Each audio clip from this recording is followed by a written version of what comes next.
Assalomu alaykum, e'tiboringizda Nazar haftalik ma'lumot dasturi studiyada men Davron Nasibxonov. Bugungi dasturimizda o'tib borayotgan haftaning muhim xabarlariga birgalikda nazar tashlar ekanmiz. Dasturimizdan o'rin olgan ayrim mavzularni aytib o'tsam.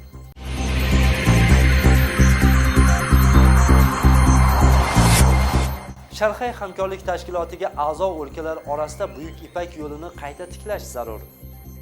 Xalq referendumi va mahalliy kengashlarga saylov bir kunda o'tadi. Qirg'iziston militsiyasiga 92 yil bo'ldi. Iyul voqeasidan keyin yoshlik lagerida yashab kelayotganlar chodirlaridan ayrilib qolishganini aytishmoqda. O'lkadagi birgina tish yotkazib chiqaruvchi zavodning faoliyati to'xtab qolishi mumkin.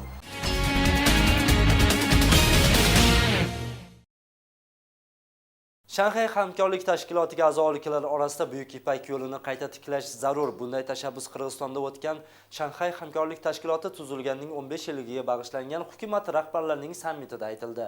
Unda ta'kidlanishicha, ittifoqning erkin iqtisodiy hududining tuzilishi savdo tarmog'ida barcha qiyinchiliklarni bartaraf qiladi. Sammit davomida o'zaro do'stlik munosabatlari mustahkamlanib, hamkorlik aloqalari bo'yicha 10 hujjat imzolandi. Tuzilgan shartnomalar to'g'risida navbatdagi lavhada tanishing. Yubiley sammitining ochilishi Davlat Al-Archa rezidensiyasida soat 11 da boshlandi. Tashrif buyurgan mehmonlarni Premier ministr xizmatini bajaruvchi Sooronbay Jeenbekov kutib oldi. Tadbir hukumat rahbarlarining odatiy suratga tushishidan keyin yig'inlar zalida davom etdi. Rossiya Premier ministrining so'zlariga ko'ra, Shanxay hamkorlik tashkiloti tashkil etilgan vaqtda unga a'zo davlatlarning va uyushmaning o'z hududida xavfsizlik va barqarorlikni ta'minlaymiz degan maqsadiga yetdi. U ta'kidlaganday, siyosiy vaziyat sabab uyushma ko'p davlatlar a'zo bo'lishni istagan tashkilotga aylandi. Iqtisodiy masalalar bo'yicha ko'plab ishlar amalga oshirilishi bilan oldinda yana rejalashtirilgan loyihalar bor ekanligini aytdi. Можно сказать, что несмотря на текущую Азыркы түзүлгөн кырдаалга карабай, биз көйгөйлөрдөн али арыл элекпиз. Анткени менен түптөлүп жаткан айтылган баалуулуктарга жетише алдык. Жасай турган көптөгөн тышкы жана ички иштерибиз боюнча иштеп жатабыз. Булар коопсуздук, банги каналдарга каршы туруу, инфраструктуралык милдеттерди чечүү болчу. Xitoy Shanxay hamkorlik tashkilotiga a'zo davlatlarda xavfsizlik choralarini kuchaytirish bo'yicha takliflarni aytib, iqtisodga e'tibor qaratishga chaqirdi. Mazkur fikrni Premier Li Keqiang sammit davomida bildirdi. Shu sabab tashkilot oldinga intilib bir qancha muvaffaqiyatlarga ega bo'ldi. Uning hududiy va xalqaro masalalarni hal etishda ahamiyati katta. Коопсуздук жана стабилдүүлүктү бекемдөө жаатында иш-чаралар ШКУ мамлекеттеринин өнүгүүсүн шарттайт. Уюм бирикмеген мүчө өлкөлөрдүн көз карандысыздыгын колдоого алат. Афганистан менен түзүлгөн кырдаалда аталган өлкө стабилдүүлүктү орнотуу үчүн Кытай ШКУнун бардык мүчөсү менен иштешүүгө даяр. Qirg'izistonning rahbarlik qilishi bilan birga Shanxay hamkorlik tashkilotiga a'zo davlatlarning moliya ministrlarining va Milliy bank rahbarlarining tashkilot taraqqiyot bankining va rivojlanish jamg'armasining uchrashuvlarini qoniqarli deb baholash mumkin. Sababi bugun imzolangan hujjatlar tashkilot asosida turli yo'nalishlarni rivojlantirish uchun ahamiyatga ega. Кыргызстан считает, что с принятием СОС Ар бир долбоорду ишке ашыруу үчүн сөзсүз түрдө каржы керек. Ошондуктан биз ШКУнун өнүктүрүү банкын жана фондун түзүү демилгесин колдойбуз. Аймактарда өнүктүрүү долбоорлор башкы иштерден болушу керек. Ошондуктан энергетика жаатындагы долбоорлор жасала турган алгачкы иштерден болсо жакшы болмок. Sammitda umumiy 10 hujjat imzolandi. Uning ichida birlashgan kommunika imzolandi. Shuningdek, Jeenbekov ta'kidlashicha, uning ayrimlari Shanxay hamkorlik tashkiloti tarixida birinchi marta qabul qilinib, bu Qirg'izistonning savdo-iqtisodiy holatini va aloqasini kengaytirishga yordam beradi. Bu hujjatlar Yevroosiyo iqtisodiy ittifoqining va Ipak yo'lining iqtisodiy asosi bo'yicha loyihalarni amalga oshirishga samarali turtki bo'ladi. Shunday qilib, 3 soat davom etgan tashkilotning yubiley yig'ini yakuniga yetdi. Keyingi sammit 2017-yili Rossiya Federatsiyasi Xalq referendumi va mahalliy kengashlarga saylov bir kunda o'tadi. Unda davlat g'aznasidagi mablag' tejalib, saylovchilarning vaqtlari ham bekor ketmaydi. Hozirgi vaqtda Markaziy saylov komissiyasi mahalliy o'z-o'zini boshqarishga saylovni o'tkazish topshirildi. Saylov joriy yilning 11-dekabriga belgilanib, tayyorgarlik ishlari qizg'in davom etmoqda. Jalolobod oblasida xalq ovozini berishga qanday tayyorgarlik ko'rmoqda? Navbatdagi lavhada ko'ring. Hozirda mahalliy kengashlarning deputatlarini va xalq referendumini bir kunda o'tkazish bo'yicha harakatlar bormoqda. Davlat g'aznasidan hozircha deputatlarni saylash ishlariga 218 million so'm ajratilsa, referendumni o'tkazishga mablag' ertaga hal qilinadi. Biroq texnik uskunalar o'rnatilib, bu borada muammo yo'q. Saylovchilarning tizmesi biometrikalik ma'lumotlarning negizinde tuzilgan tizmeler bilan o'tkaziladi.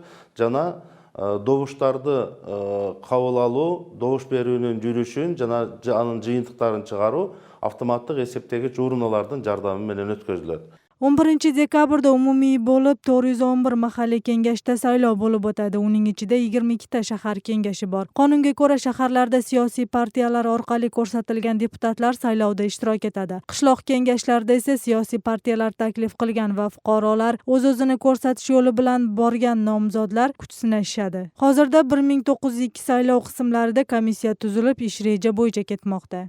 Бұл болса Қырғызстандың бардық территориясы бір шайлоо округуна, бір округка бириктирилет. Мындан сырткары чет өлкөдөгү биздин жарандарыбыз үчүн дагы чет дипломатиялык өкүлчүлүктөрүбүздө шайлоо участкалары уюштурулуп, Кыргызстандын чегинен сырткары жакта дагы добуш берүү уюштурулат. Byulleten 2 qismdan iborat bo'lib, ranglari bilan farq qiladi. Fuqarolar mahalliy kengash deputatlarini saylashga ro'yxatdan o'tgan joydagina ovoz berishga haqli. Xalq referendumiga esa o'ziga qulay joyda ovoz berishi uchun 15 kun avval forma 2 degan hujjatni to'ldirib, tegishli uchastka komissiyalariga ariza berish kerak. Shunda davlat ro'yxatga olish xizmati berilgan ariza asosida saylovchining ro'yxatini jildirib qo'ya oladi. Bu tashabbusni tahlilchi Baqit Baketayev ham bildirdi. Bunda aholi bir kunda 2 ishni bitirib vaqtini tejaydi. Эми баягы конституцияны ачып окугандар аз болуп атпайбы? Ошого кызыккандар азыраак болуп атат. Ошол үчүн албетте бийликте ошону ошо маселени бириктиргени бул эки жакка тең жакшы болуп атат. Биринчиден элди билип алат, кайсы өзгөртүүлөр болот конституцияга. Жана ошо шайлоого келген жарандардын саны да көбүрөөк болот да.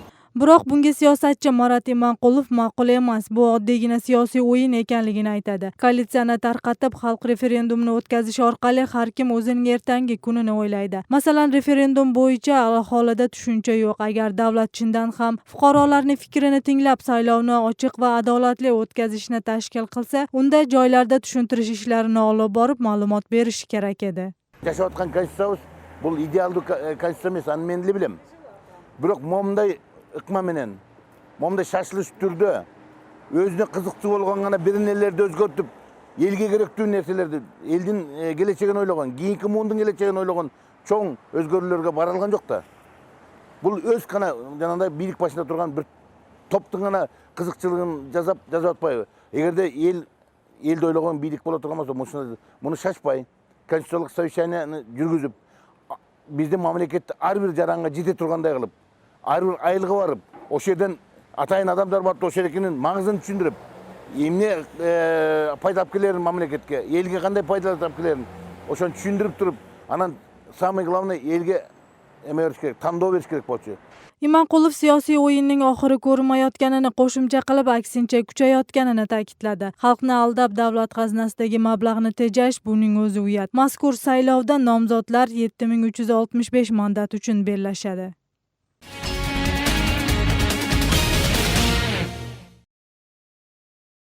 Qirg'iziston militsiyasiga 92 yil bo'ldi. Bu orada erishgan muvaffaqiyatlar bilan birgalikda yo'l qo'yilgan kamchiliklar ham yo'q emas. Bayram tadbiri Ichki ishlar ministrligida nishonlanib, eng yaxshi xodimlar davlat rahbari Almazbek Atambayevning tilla soat bilan taqdirlanishdi. Tadbirga ushbu sohada samarali mehnat qilgan militsiya faxriylari, hukumat vakillari chaqirilgan. Unda bu tarmoqdagi muvaffaqiyatlar va oldinda bajariladigan rejalar to'g'risida aytildi. Aholi xavfsizligini, tinchligini himoya qilish militsiyaning asosiy maqsadi. Buning uchun kun-u-tun xizmat o'tash har kimning ham qo'ldan kelavermaydi. Aholi ishonchini oqlab, xizmat vaqtida halok bo'lganlarning soni 140 nafarni tashkil qiladi. Ularning qahramonliklari har doim yodda saqlanib, hech qachon unutilmasligini Ichki ishlar ministri Qashqar Junashaliyev ta'kidlab, hamkasblarini bayram bilan tabrikladi. Vaqt o'tdi, dunyo o'zgardi. Qo'm almashgan sayin, elning militsiyaga bo'lgan talabi ulan bargan sayın joğarlap baratan. Antkeni, militan yürüyüzden işinen ko'chadagi qo'rquvdan boshqa o'lkadagi jalpa ahvolga qaralgan. Ani qo'm uchun yaxshi ekan. Tadbir davomida Qirg'iziston militsiyasining muvaffaqiyatlari bilan birga kamchiliklari ham aytildi. Unda tartib soqchilari turar joylar bilan ta'minlanib, sharoitlarning yaxshilanishi ta'kidlandi. Bayramda eng yaxshi deyilgan 15 nafar xodim davlat rahbari Almazbek Atambayev tomonidan maxsus oltin soatlarni olishib, cheksiz quvonib turishdi.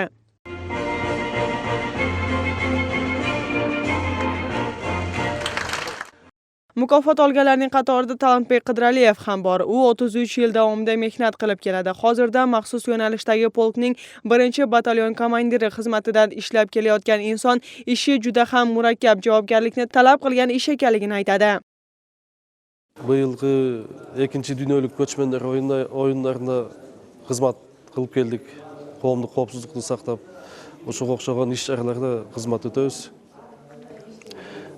Футбол боюнча мелдештер, улак тартыш деген ошондой чоң-чоң массалык иш-чараларда кызмат кылабыз.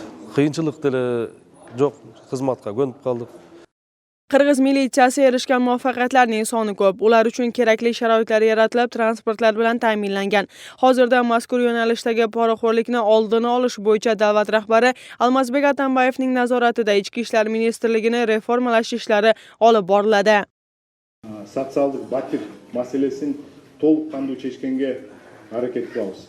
Экинчиси болсо, өзүңүздөр билгендей эле бүгүнкү күнү ички иштер органдары системалуу реформанын алдында турат. Бул реформалар биринчиден ушул ички иштер министрлигин, ички иштер органдарынын ишин жаңы баскычка көтөрүп, ошо ичинде өзүн тазалоо механизмин түзүп, ошол жерде коомчулуктун терең ишенимине ээ болууга чоң-чоң шарттарды түзүп, жана ушул өзүнүн алып барып жаткан ишин мындай жаңы эффективдүү деңгээлге чыгарганга жардам берет. Tadbirda hukumat nomi yozilgan soatlar 15 kishiga topshirilib, faxriy yorliqlar ham berildi. Militsiya faxriylari bu ko'pchilik uchun namuna bo'lishini aytishadi. Bir motosikl bo'lchida. Bir ülkeli motosikl bilan biz usul büt anda Frunze deb qo'ychu. O'sha yoqni tartibga solib yuribmiz. Hozir ham militsiyaga ko'ngil burildi, mana har birinde hozir patrulli mashina bor. Qirg'iziston militsiyasining ko'p ishlarni bajarish uchun mehnat va tajriba talab qilinishini militsiya xodimlari ham ta'kidlaydi. Davlat xavfsizligini ta'minlab, vatanga xizmat qilish har bir tartib soqchisining vazifasi. Sovuqda bizni uysiz qoldirishdi. Bunday davoni iyun voqeasidan keyin yoshlik lagerida yashab kelayotgan yashovchilar aytib chiqishdi. 6 yil lagerda yashagan 11 oila bu yilning iyul oyida Alay 2 massiviga ko'chirilgan. Maxsus hukumat komissiyasi tuzilib, 8 ga yer uchastkalari berilgan. O'sha vaqtda favqulodda holatlar ministrligi chodirlar bilan ta'minlagan edi. Biroq 6 oyga berilgan chodirlar o'tgan dam olish kunlari olinganidan yashovchilar norozi. Batafsil navbatdagi lavhada tanishing. Mazkur hududda Jashtiq lagerda yashagan 11 xo'jalikka chodirlar tikilgan edi. Favqulodda holatlar ministrligi tomonidan 6 oylik muddatga o'rnatilgan chodirlar o'tgan dam olish kunlari olingan. Bu vaqtgacha unda yashab kelganlar esa endi yashash uchun joy yo'q deb norozi bo'lishmoqda. 6 oyga berilib, 6 oydan keyin zilniy palatka beramiz degan. Berilgan yerler to'xtamchiq bilan birinden satılgan çırıcır ekan bu yer. Men ayılda yürüdüm öyle. Gelsem aytpayın etmeyle bir ozga var aytpayla jüklerimiz büt köçede jidat palatkalarni sıyırıp alıp chiqib ketishdi. Onday bo'lgan bo'lmaydi. 4 oy davomida favqulodda holatlar ministrligi chodirlarda hech kim yashamaganligi maxsus tekshirish ishlari natijasida aniqlangan. Shu sabab chodirlarni muddatidan avval to'plab olishga to'g'ri keldi. Ko'p jolu tekshiruv ishlarini yurgizganmiz. Tuni borib ошондой текшерүү иштеринин натыйжасында жашабагандыгы аныкталган. Биз ошол 6 ай сроктун бүткөн күнү 19-декабрь болчу. Суук түшкөнүнө байланыштуу кайтарып алууга мажбур болдук. Hukumat rahbarining Jashtiq lagerda yashagan 11 oilaga komissiya tekshiruvi bilan yer uchastkasini berish qarori bor. Unga ko'ra, o'sha shahar meriyasi 8 xo'jalikni yer uchastkalari bilan ta'minlagan. Keyin esa vaqtinchalik chodirlar berilgan. Qish mavsumi yaqinlashganligi sabab u yerdagi yashovchilarni mehribonlik uyiga joylashtirish taklif etilib, biroq yashovchilar unga rozi bo'lishmagan. Жер тилкесин албай калган жарандар Кыргыз Республикасынын өкмөтүнүн 2005-жылдагы 177-токтомуна каршы келгендер. Буга чейин өкмөт тарабынан жер тилкесин алгандар жана 3 жылдык шаарда каттоосу жоктор жер алган жок. Ал жердеги тургундарга азыр эле айтып өткөндөй кыш мезгили келгендигине байланыштуу боорукердик үйүнө жайгаштырууга алар өздөрү баш тарткан. Убактылуу батирлерге орноштуруу иштери жүрүп жатат. Shahar xususiy turar joy qurish, yer foydalanish masalalari bo'yicha departamenti bu vaqtgacha maxsus tekshirish ishlarini olib borib, chodirlarda yashab uyimiz yo'q deganlarning ayrimlarini shaharda uylari bor ekanligini aniqlashgan. Shu sabab boshqa yer uchastkalari berilmagan.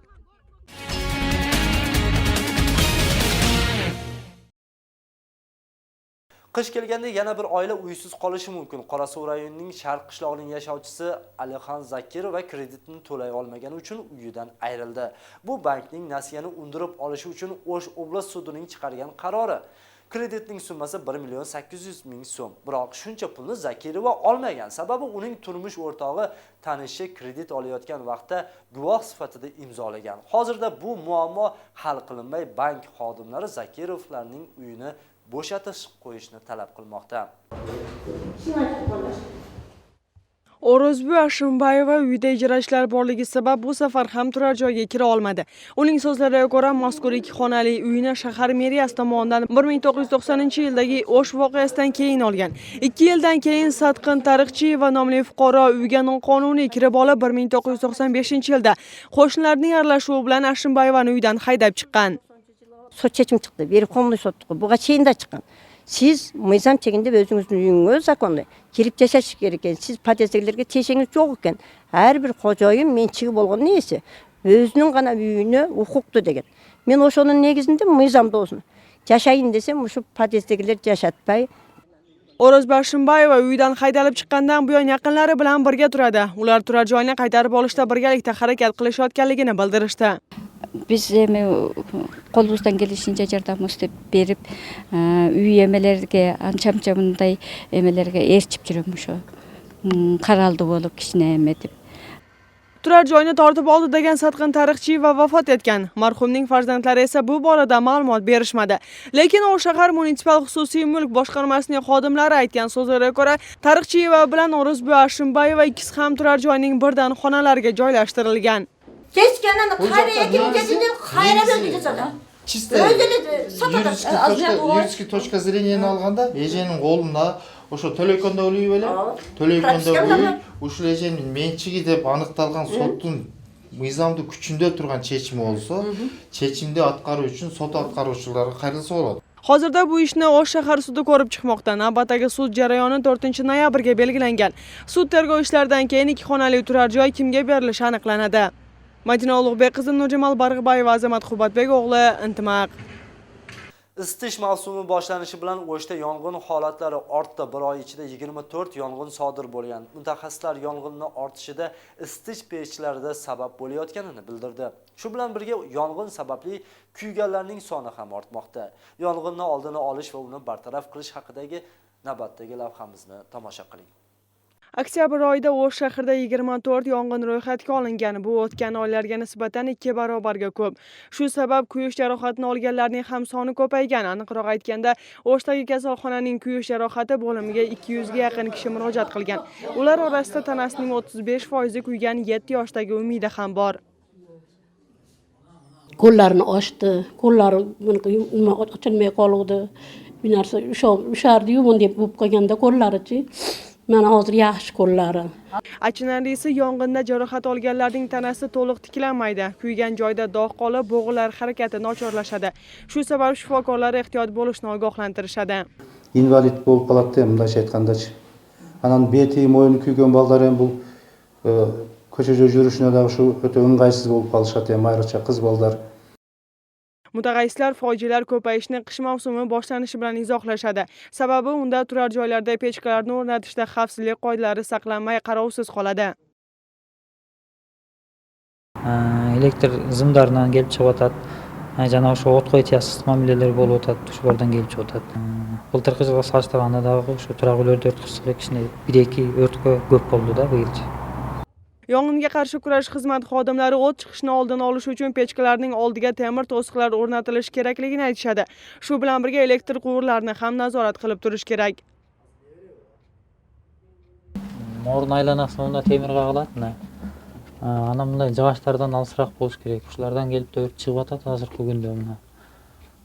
Üstünde çatırın üstünde de şu morun aylanasında жақын жанагындай emeler жыйналбаш керек. Güýçün işler üstünde çatırga вообще жыйналбаш керек. Xususiy turar joy egalariga yong'in qoidalari bo'yicha tushuntirish ishlari 2-3 marotaba o'tkaziladi. Qoidalar saqlanmagan ijtimoiy obyektlarda esa ekologiya va texnika xizmati nazorati olib boradi. Eslatib o'tsak, joriy yilning 9 oyida O'sh shahri bo'yicha 145 yong'in ro'yxatga olingan. O'lkadagi birgina tish yo'tka chiqaruvchi zavodning faoliyati to'xtab qolishi mumkin. Sababi sovet vaqtiga texnikalar eskirib, bino ham avariya holatiga kelgan. Shu bilan birga uskunalarni yangilash uchun olingan kreditni ham to'lab bitishmagan. Bundan tashqari tish tozalovchi buyumlarga talab kamayib, ish sustlashgan. Sarmoyadorlarga muhtoj bo'lgan zavod haqida navbatdagi lavhada tomosha qiling.